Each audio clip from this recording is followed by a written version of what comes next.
When we talk about 90s classic TV shows, everyone automatically thinks about series like Xena Warrior Princess, The Gargoyles, Friends, and a lot more. But what if we say that you missed out on an amazing show that aired during that time? Roar is an underrated masterpiece that aired on Fox, starring Heath Ledger in the lead role. The action-adventure series follows our main character Connor and his quest to unite his tribes to fight an upcoming doom. The Roar was one of the finest TV shows of that time, but sadly, it got axed after the first season. That's why in today's video, we will talk about the plot of Roar, how it came into being, who the main characters in the show were, and why the show was canceled. But before we get started with the video, we have a small request for you. If you like our content, subscribe to us and like this video. It might be just a simple click for you, but it means a lot to us. Now that we've got that out of the way, let's get started.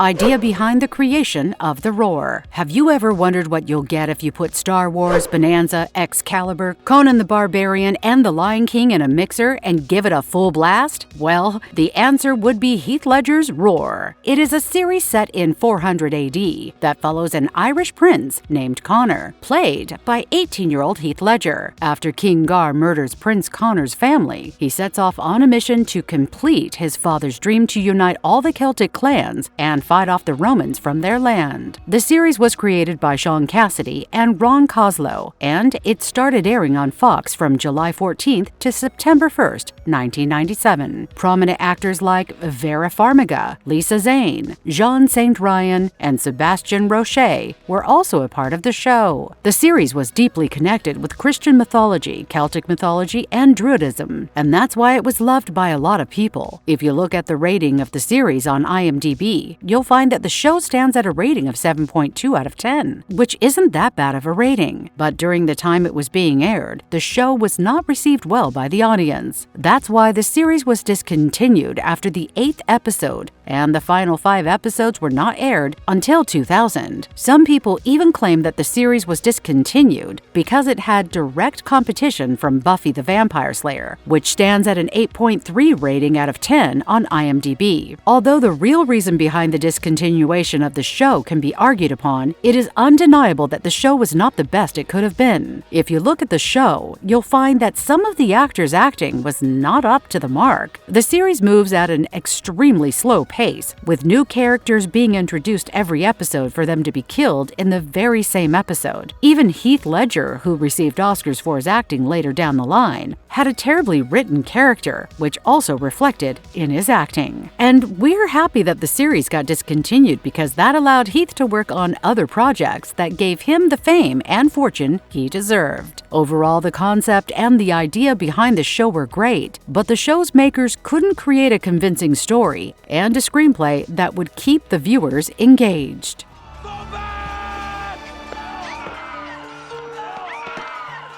Exploring the Savage Saga, a dive into the episodes of Roar. The pilot episode of the series starts with Prince Connor saving a girl from the people of King Gar. After saving the girl, Prince Connor and Fergus, Connor's bodyguard, attend Connor's big brother's wedding. After the wedding, Connor's father, King Derek, announces his desire to unite all the Celtic clans and fend off the Roman armies. But King Gar, who had been in opposition to King Derek, finds the right time and kills everyone, while Connor is meeting with his girlfriend Claire, who is the daughter of King Gar. When Connor arrives and he finds that Fergus is the last survivor of the fire, and everyone, including his family, is dead, this sets him off on a path of revenge. But Galen, a sorcerer and a mentor to King Derek, stops Connor from doing something he'll regret. He takes Connor to meet a group of people who have gathered, who also have a grudge against King Gar. Galen asks Connor to lead these men and fight King Gar with an army, but Prince Connor claims that this is his fight and he will defeat King Gar alone. Later, he goes to meet Claire, but they are ambushed by King Gar and his men. King Gar tries to kill Connor, but Claire comes in front of him and meets her demise at the hands of her own father. At the right time, Fergus arrives on the site and fends off King Gar and his men. Connor is devastated as he has lost everyone he ever loved in just a matter of days.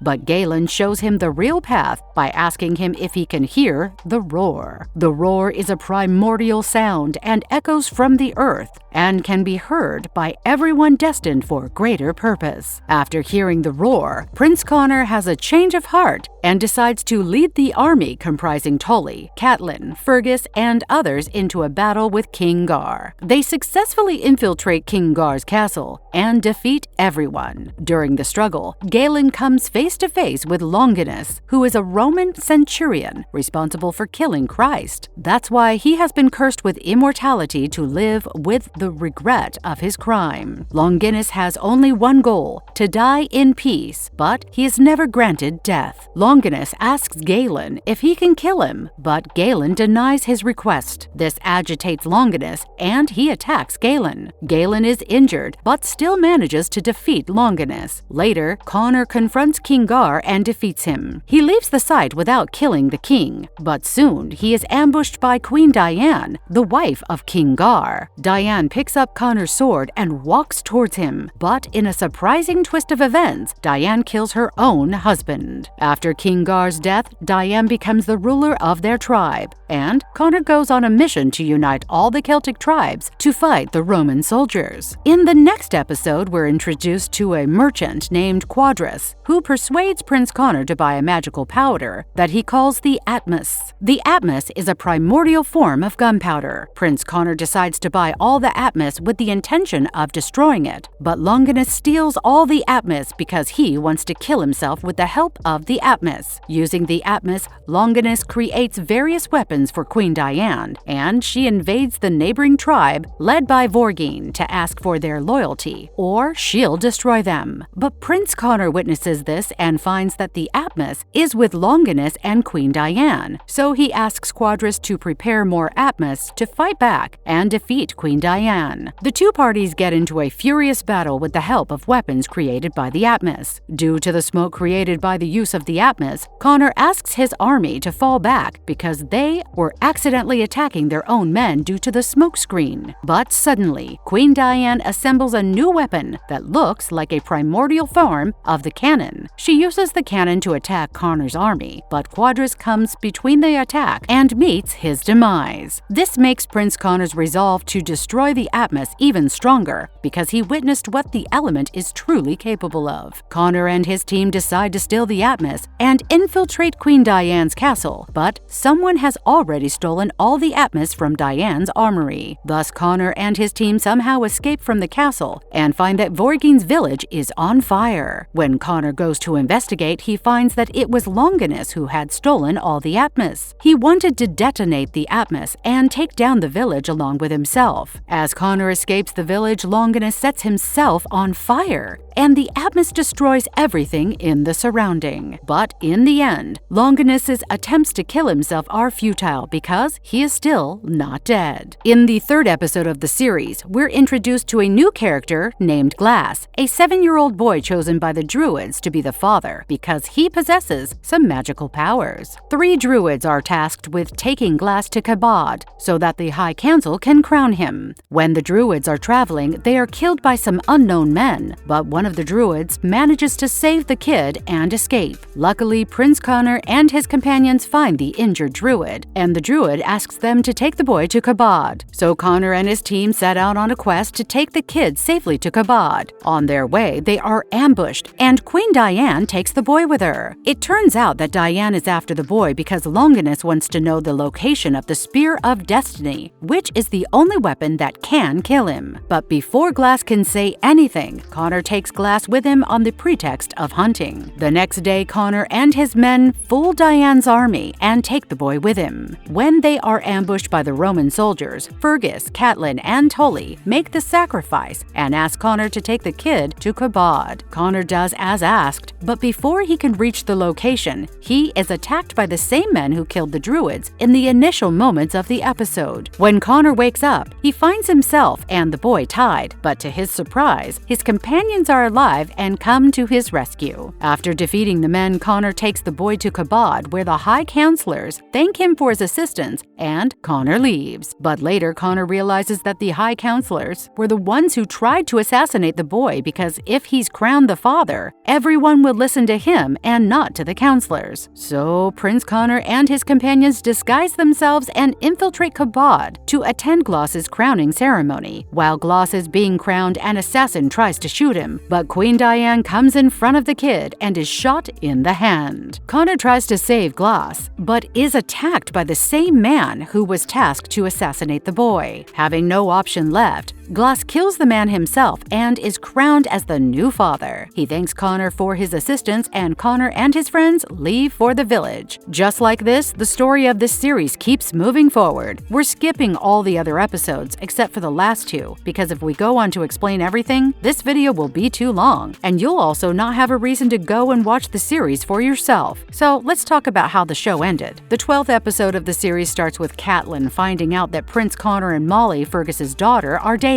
Dunn, the second husband of Fergus's ex-wife, is the leader of the nearby village. Thus, Connor has to persuade Fergus to help him get their support for his federation of tribes. Fergus is reluctant at first, but agrees to Connor's request. Later, it is revealed that Dunn is actually working for Longinus and Queen Diane. He tries to cause a rift between Fergus and Connor by manipulating Fergus into not letting Connor date his daughter. This results in a brawl between the two where Fergus is mortally wounded and meets his demise. But soon, it is revealed to be a ploy that both Connor and Fergus are playing because they know Dunn is working for Longinus. They want Longinus to believe that Fergus is dead, so they can take down Longinus once and for all. Later, Molly reaches out to Longinus and helps him catch Connor, but it also turns out to be a ploy, and Connor's team disguises themselves as Roman soldiers and takes Connor captive. Longinus is happy to see that Connor has been caught and asks his soldiers to put Connor inside a cage, but unbeknownst to him, these are the men of Connor. So they put Longinus inside the cage and dropped him into the ocean, where Longinus would spend the rest of his life without being dead. The last episode of the series starts with Connor and Fergus saving a mysterious man from a pit. The man leaves them stranded inside the pit and asks them to kiss the clay. And when Prince Connor kisses the clay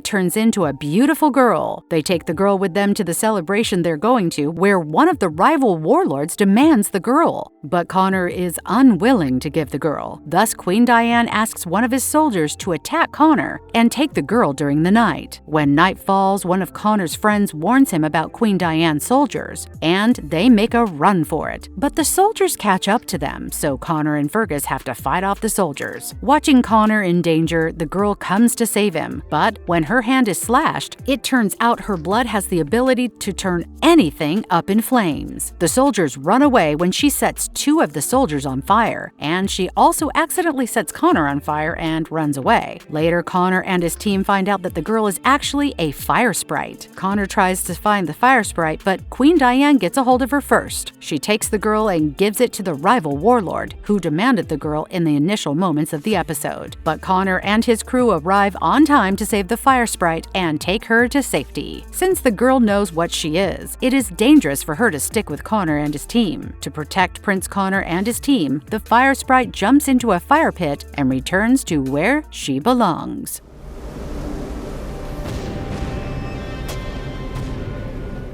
The main characters in this show. The show mainly revolves around Prince Connor and his team's quest to unite all the Celtic clans and fight Queen Diane and the Roman army. Prince Connor was played by the legendary Heath Ledger, who despite being young gave his best to the character. After the death of Prince Connor's parents and his beloved, he goes on a mission to unite the Celtic clans and fight off the Roman invasion. Prince Connor's best friend and protector, Fergus, was played by John St. Ryan, who is best known for his roles in Coronation Street and American Cyborg. Apart from Fergus, Catelyn, played by Vera Farmiga, was another recurring member of Prince Connor's crew. She started out as a slave to King Gar, who was saved by Connor, and later joined Connor in his efforts to unite the Celtic tribes. At some point in time, Vera Farmiga's character also falls for Prince Connor. Another prominent character of Connor's crew is Molly, played by Melissa George. Molly is introduced in the 5th episode of the series and is the daughter of Fergus. Longinus, who left his wife years ago and doesn't know that his daughter has become so old. He later reunites with Molly and apologizes for leaving her. Since then, Molly has been traveling with Fergus and Connor and helping them unite the Celtic tribes. Later down the line, Molly starts dating Prince Connor, but it turns out to be a ploy to defeat the evil scheming villain Longinus once and for all. Longinus was a Roman centurion who crucified Jesus. Because of his cruel act, he was cursed to live throughout eternity. In the beginning episodes of the series, Longinus is shown to have only one goal, and that is to kill himself. At the end of the series, he is cursed to live the rest of his life underwater, struggling to breathe but without receiving the blessing of death. This fate is even crueler than death, and watching all the evil crimes he does in the show, we think he definitely deserves this fate. Another primary antagonist of the show is Queen Diane, the wife of King Gar, who later goes on to rule after Gar's death. She is known to be a cheating wife from the get-go, as she even forms a relationship with Longinus, but in the end, she doesn't even stay loyal to Longinus. When Longinus betrays her in the second to the last episode of the series, she helps Connor and his men trap Longinus inside the cage and submerge him inside the ocean for eternity.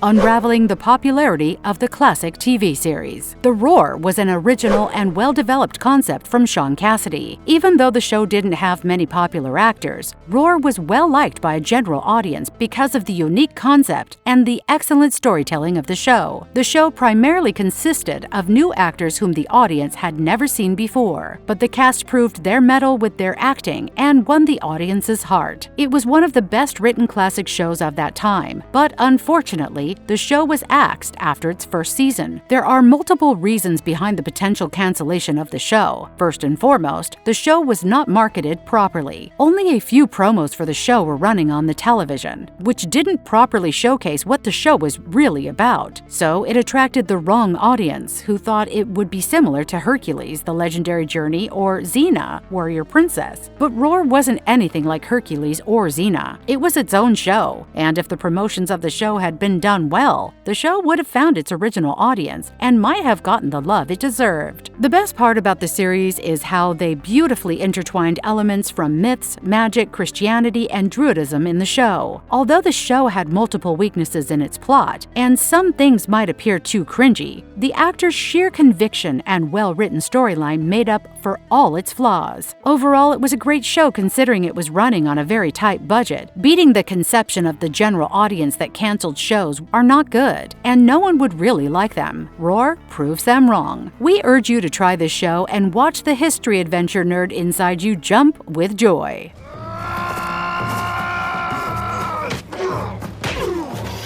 Marvelous verdict. If you are a 90s kid, we are sure TV shows like Friends, Xena, and Hercules might have made your childhood special in every way possible. But if you have not watched Heath Ledger's Roar, we urge you to give it a try. At times, the plot of the series might seem childish, but it has a magnetic pull to it. Once you start watching the show, there is no going back. And we are sure once you complete all 13 episodes of the first season, you'll crave more Roar. With that being said, if you like our content, like it and subscribe if you haven't already. Have a good one and be safe. Thanks everyone.